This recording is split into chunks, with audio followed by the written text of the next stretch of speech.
That's right. Welcome in, welcome back, folks, to a recruiting outlets playing games that I don't appreciate edition of the Always Irish Show. As always, you can find the program on YouTube. Do it, subscribe if you haven't yet. I appreciate it very much. Give the video a thumbs up. You approve of the content. I appreciate that as well. Helps in the search algorithm.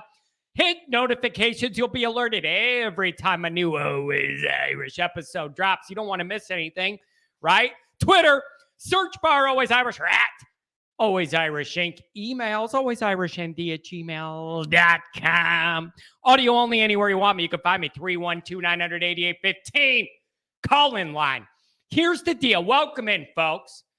Something has come up, and I refuse to let it slide. I wouldn't be doing my job if I let it slide. Okay? I wouldn't. We got to address it. As Twitter has noted, and here's the other thing, you guys. I feel bad sometimes. I reference Twitter a lot because that's where I see the most minute-to-minute information. Twitter's a good way to gauge things overall, like the vibe of certain fan bases or reactions to certain things. Twitter's a very interesting social experiment. I say all the time, in my opinion, Twitter and social media are the best and worst things in the entire world at the exact same time, and I mean it. But I digress.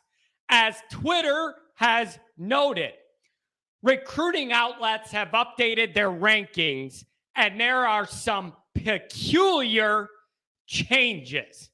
Peculiar is the nicest way I can put it. Let's talk about Notre Dame commit Brenan Vernon. Now, as we get into this, full disclosure, I am not speaking of Brenan Vernon as a guy off the sheet and Notre Dame's recruits, and I'm targeting this one. I have a connection to this family. This one's personal to me in a way some other guys might not be. So this is a little bit personal to me. But even if it wasn't, it isn't going to change the points I need to get across. But full disclosure, I'm putting that out there as we get into this. So 247 had Brenan Vernon as in the top 10. Okay.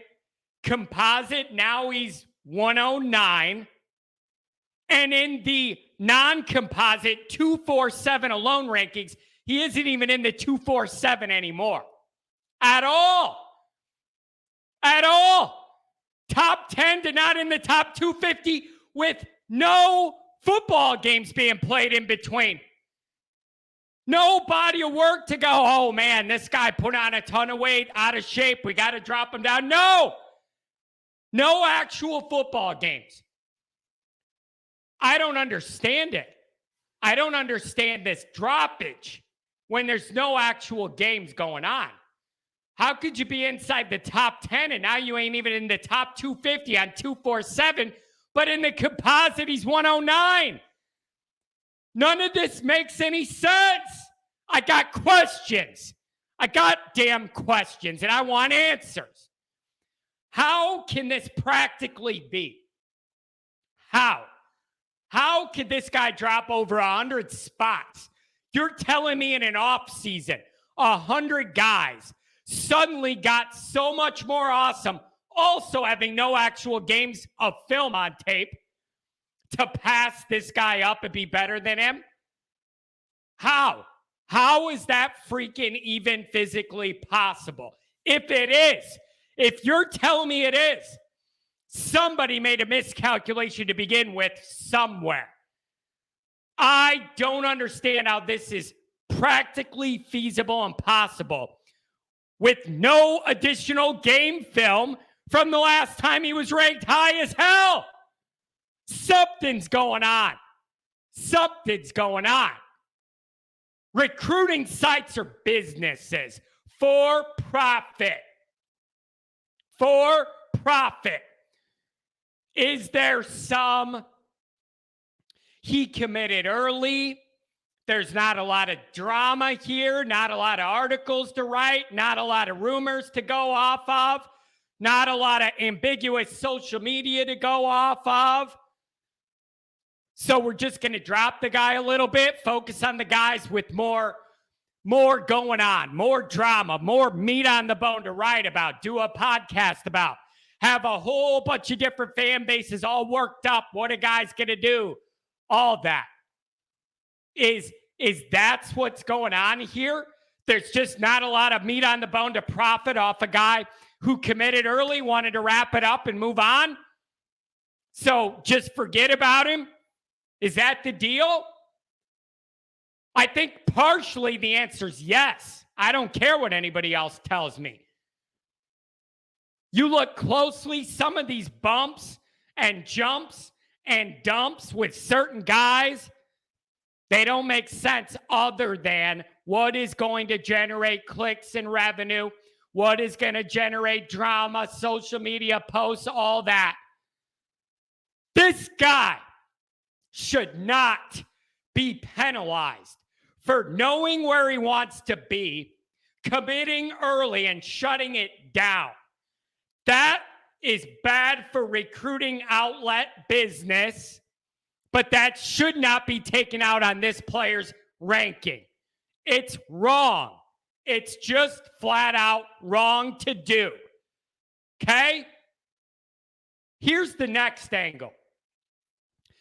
He is not big on social media. All these flashy show-off camps, flexing on Twitter, flexing on Instagram, flirting with other fan bases to drive up how many subs you have on Twitter, all that. I think in today's world of NIL, social media follows equating to literal dollar value.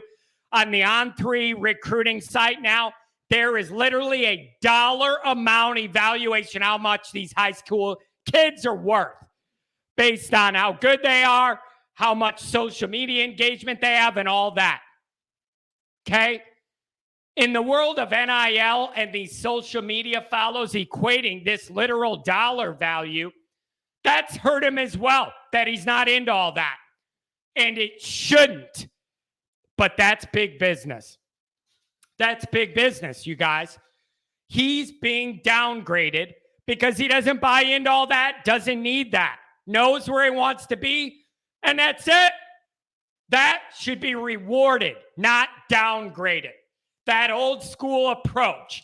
I know where I want to go. I'm going to commit, and I'm not playing any games here. Okay? That should be rewarded, not punished. But this is big business. That's big business. You got to get your clicks. And a guy like this on the straight and narrow who makes a decision with no drama, bad for business. It just is. There isn't anything to write about. Bad for their business. So, to those asking or wondering what he's up to, what's going on, okay, here's what I can verify for you. He's focused on three things right now. Keeping his books right and in order, prepping his mind for Notre Dame, and prepping his body for Notre Dame. This isn't your typical high school recruit. He is laser focused on coming to Notre Dame, ready to crack skulls. Up to about 6'6", 265 in muscle, shaping his body, getting prepared, working his ass off instead of tweeting and being on Instagram and flirting with other fan bases to build his valuation.